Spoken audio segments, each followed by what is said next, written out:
Hello. Today is October 31st. It's my second video.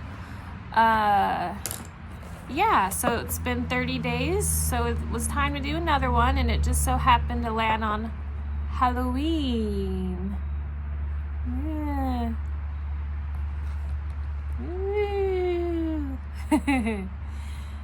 Hello. If anybody watching this video saw my first video, my last video, my cat Mona made her first adventure leap of faith onto that fence, and she was just kind of doing her thing.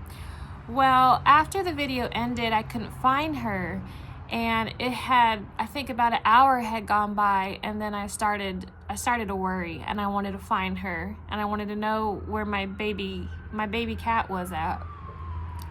So I decided to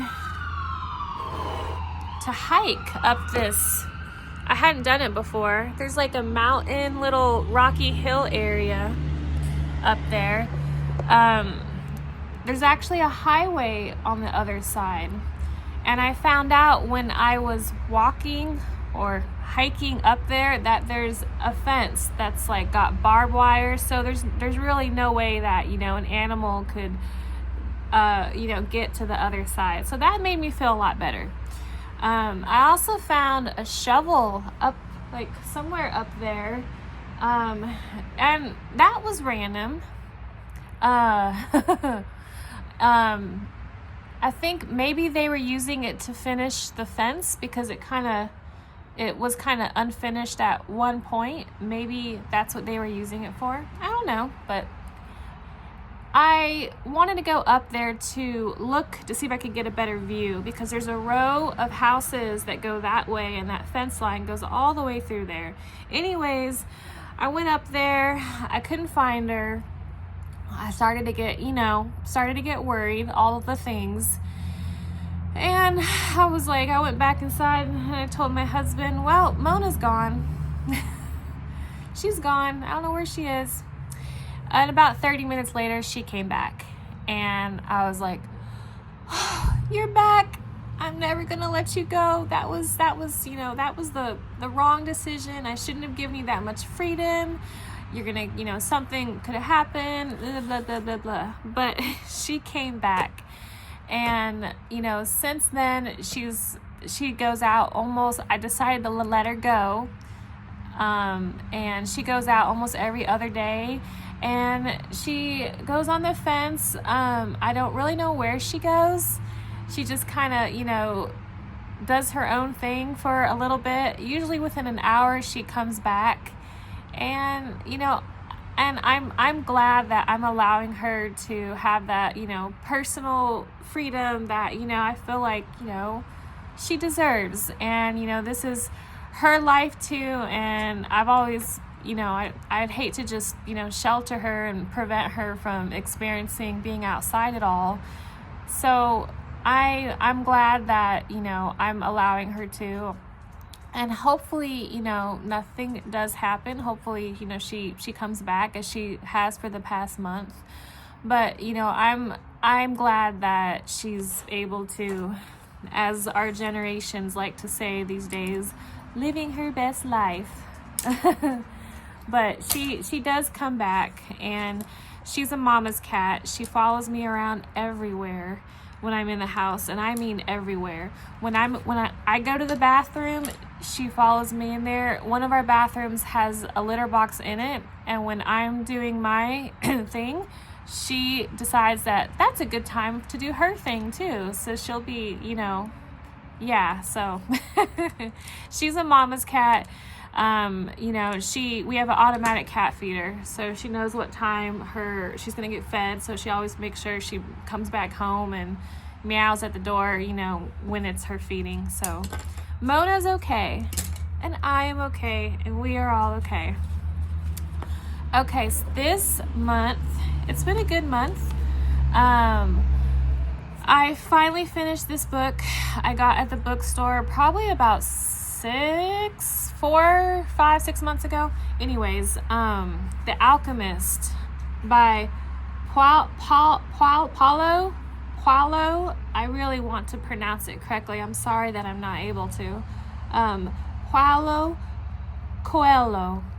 And I believe it came out in 1988. I believe this is the 25th anniversary edition. So when I purchased this book, I had never even heard of this book before. I was in like the bestseller, most recommended, aisle, and I saw this pretty cover, and it had this burnt orange outline with this like deep yellow gold, and you can't feel it, but it's got like kind of like bumpy indentions, and the font was just really kind of pretty and cool, and it just appealed to me, and I was like, ooh, I want this book. I want to read this book. It's just the cover's so pretty. And the back, of course, it says, to realize one's destiny is a person's only obligation. To realize one's destiny is a person's only obligation. I would recommend this book for everybody. I feel like it's one of those stories that we all can get something from, no matter what stage of life we're in. It does touch on a lot of spirituality in general, but it's not like a religious book, but it does touch on spirituality. And I believe also that no matter what religion anyone follows, I feel like there's something that is there's something that they could get from this book that they could use for their own lives. And I think that's one of the beautiful things about this book, is that it can appeal to us all in a very unique way.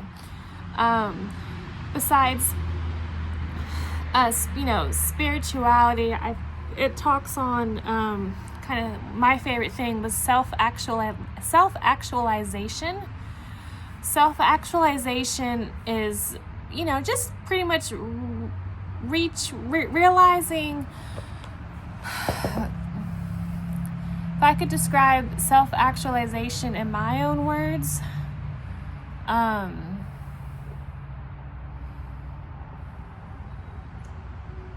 ooh, that's a toughie. I probably should have thought about this before the video and wrote it down.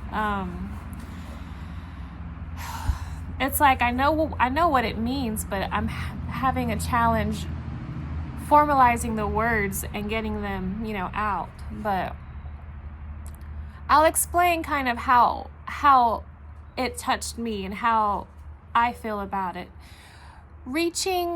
Having dreams and having goals and listening to my heart and following my heart and following my dreams and actually having that sense of that ability to that courage to follow one's dreams and to listen to my heart. And self-actualization for me,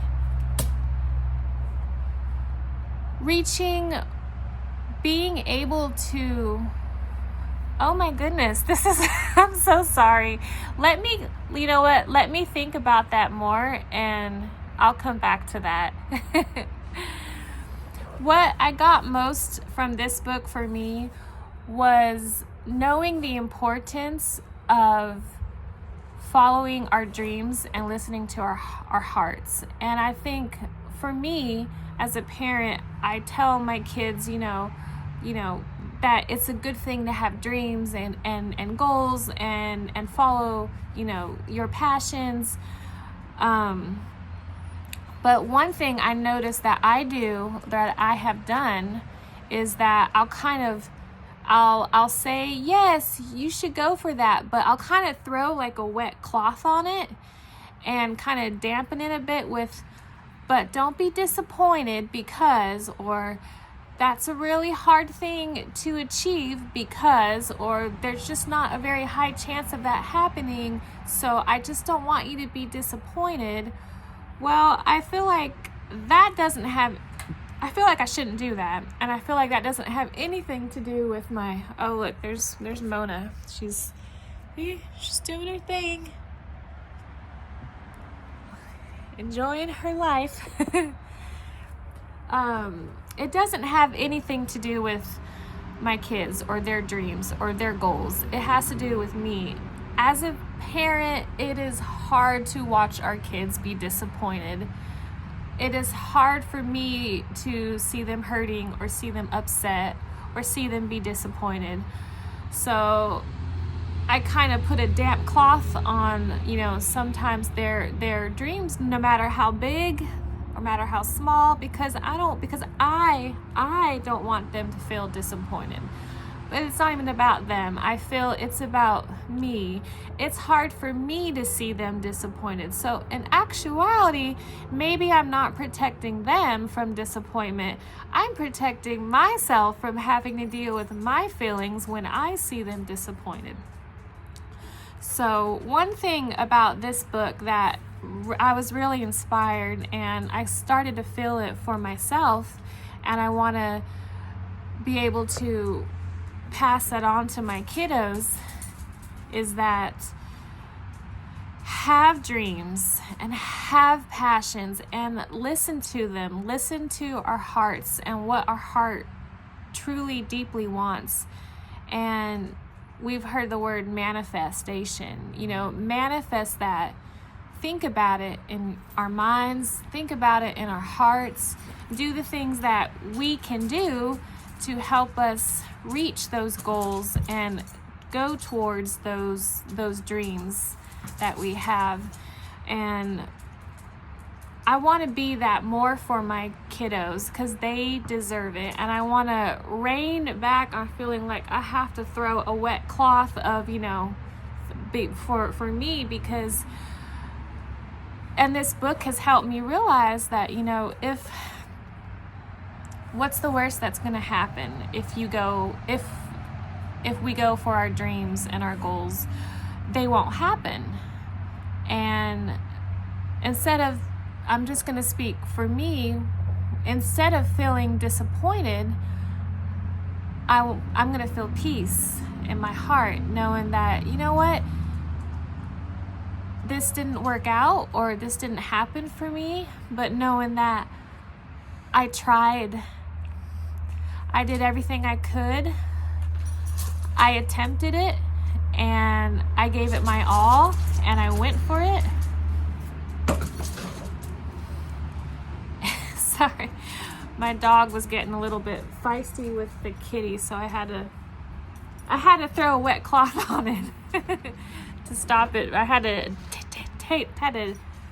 dampen that a little bit, but yes, just being excited for my kids' goals and their dreams, and just cheering them on and supporting them how I can, without feeling like I have to dampen it, because I don't want to have to deal with my feelings of being disappointed or seeing them disappointed or seeing them hurt. And so that's what I am going for, and that's what this book helped me, kind of change my mentality. Another thing I love about this book, for me, that I got from it was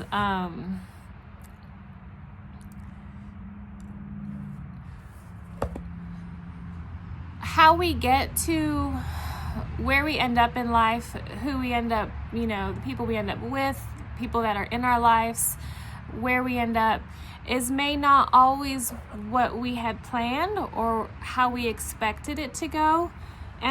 And when I look back, I think about, everything that happened, what I consider a negative or a positive, I think they were all meant to happen, because they allowed me to become the person that I needed to be and the person that I'm becoming.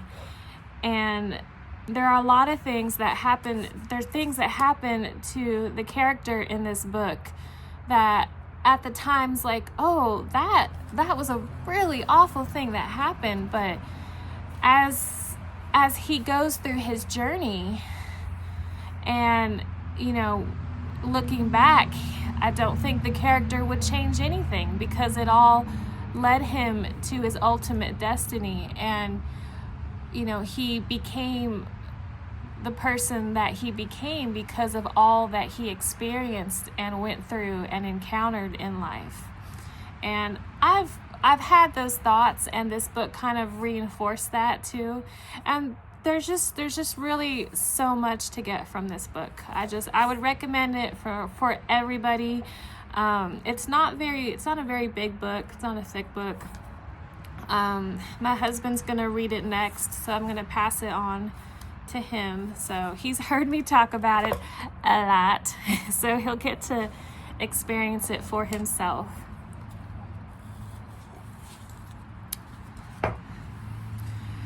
My challenges last month, I had two. The first one I'll talk about was the social media. So I thought that was going to be the hardest. It ended up being the easiest. I removed the social media apps from my phone, and for the most of the time I kept them off. And when I went to look at, feeds and such, I would go on the laptop. And it's a little bit different, but, I got used to it, and it worked for me. I didn't miss it, and I realized that I was able to start more projects and finish more projects and get more accomplished just in my day, without having it on my phone, because I know this happens. We grab our phone, and it's just we're not even conscious of it. Our fingers just, hit they want to see that feed and see what's going on and everything automatically. And for me, it just consumed up a lot of my time. So it was an easy thing. I'm going to keep doing that. And I enjoyed it. The challenge that I thought would be the easiest ended up being the hardest, and that was doing any kind of physical activity in the morning before, getting the kids up or having coffee. That did not happen. It did not happen, not once. Not once. The first week I was disappointed. The second week I was getting a little down and frustrated, I really wanted to be able to do this. By the third week, something beautiful happened where I accepted and made peace that this isn't something that I really, really don't want to do. And I accepted that, and I made peace with that. My body, my mind, my heart, my soul were all aligned that they really did not want to do this. Would it feel good? I'm sure it would. I have worked out in the mornings before, and get your blood flowing and everything. It does feel good, but it's just something right now in my life that it's just not anything that I really want to do, nor is it something I need to do. So I've made peace, and I've accepted that is not going to be something that I do right now. I have started to do a little bit of working out later in the afternoon, and that's worked out much better for me, kind of before I go to pick up my kids from school, because right now my days are free. I don't have to work during the daytime hours Monday through Friday, so I can kind of do something before I go pick up my kids, and that's worked out well. And by then, my blood's flowing. I've gotten some things done that are on my mind earlier in the day. So yeah, new challenge for this upcoming month is one I'm really looking forward to. It's kind of a mental emotional challenge. Responding before reacting.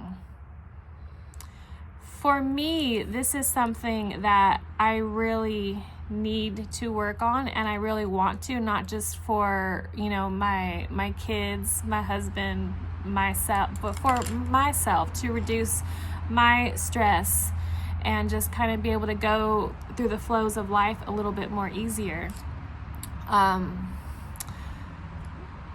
when I initially sometimes respond to things, it can be very emotional, highly emotional response, whether it's something kind of negative that happened. For instance, I'm just going to use a very simple example. My dog, Rosie. Rosie, come here. Come here. Come here. Rosie. Rosie is an adorable hound dog. I think she's like a walker hound. Anyways, I've never had a hound dog before. I've had kind of golden retrievers, labs, shepherd mixes, dogs that are very kind of easily to train. They want to listen. They are worker dogs, things like that. The hounds are not anything like that. They do what they want to do. I wouldn't call them dumb, but I would call them. Okay, sometimes I do call her dumb. That's a lie. I do call her dumb sometimes. But they're very stubborn. Like I think their brains are very small, but their nose, like, it's just every sensory wise, I think they really just follow their nose when it comes to kind of how they operate their life. But Rosie is a challenge for me because a lot of things, sometimes when she does, for instance, when she decides that she wants to bark at something, she just goes and goes and goes, and there's just no stopping her. And a lot of times, sometimes she's just barking for really no particular reason, or at least I think that, but for her, she probably smells something. And she's gonna be a good practice for me because instead of reacting to her barking emotionally and getting frustrated at the fact that, I just can't control her, I can't get her to do what I want her to do or to get her to behave how I want to do, just pausing and saying out loud, thinking in my head and responding. For instance, she starts barking, and instead of getting upset, telling myself, she's a dog. Dogs bark.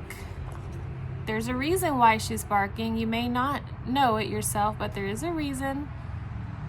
Let's slow down. Let's not get angry. Let's just slow down and respond to the situation instead of overly reacting to the situation and letting myself get frustrated at her. So that's my challenge for the next month. And I really feel that that's a minute by minute, sometimes daily thing, because there's through life, there's always things that kind of, are going to trigger me, and it's just being able to, and I say practice because for me, this is not an easy thing. Responding or reacting emotionally to things is kind of how I'm wired. And I can go into that in another video on how I feel I have been wired this way. But I know that about myself, that I have been wired to react emotionally to things. So I am excited about this challenge. It's something that I am glad I have the awareness of now, and I want to practice responding more in a logical sense instead of reacting in too much of an emotional sense. Another quick example is my daughter this morning when we were dressing her for her Halloween costume.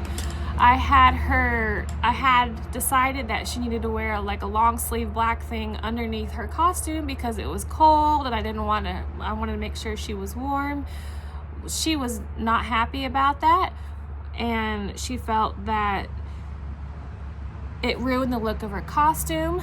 My immediate reaction was I was frustrated because one, we were, trying to get out the door to school, and she started crying about it, and I allowed myself to get frustrated. I didn't understand why she didn't want to wear this. I thought it looked good. So I didn't understand, and I got frustrated. I realized this is not how this is unnecessary. Like, this doesn't need to be a thing. I looked at the situation more from a logical side, less from an emotional side, emotional need to control side.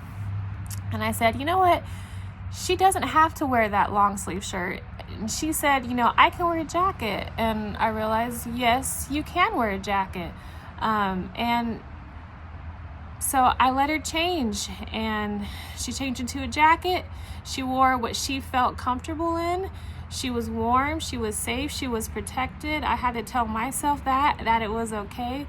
And I apologized to her. And said, I'm sorry I overreacted about the shirt. That was unnecessary. You are going to be warm with your jacket. You're going to be comfortable wearing your costume how you want to wear it. And we're all good. And that was just another example of responding before reacting. I did not do that this morning, though. I definitely reacted emotionally. I reacted about the situation before I kind of responded logically to the situation. I am at 26 minutes. I am over my 20-minute goal. So I'm going to end the video. I feel like I talked too much about my cat Mona, and that's why I went over the video today. But I'm just fascinated by her. I could just watch her all day. And Rosie. Yes, this is Rosie. This is Mona. She's in the fire pit. Okay, I'll stop with the pets. Okay. Have a good month. I'll see you next month. Happy Halloween. Bye.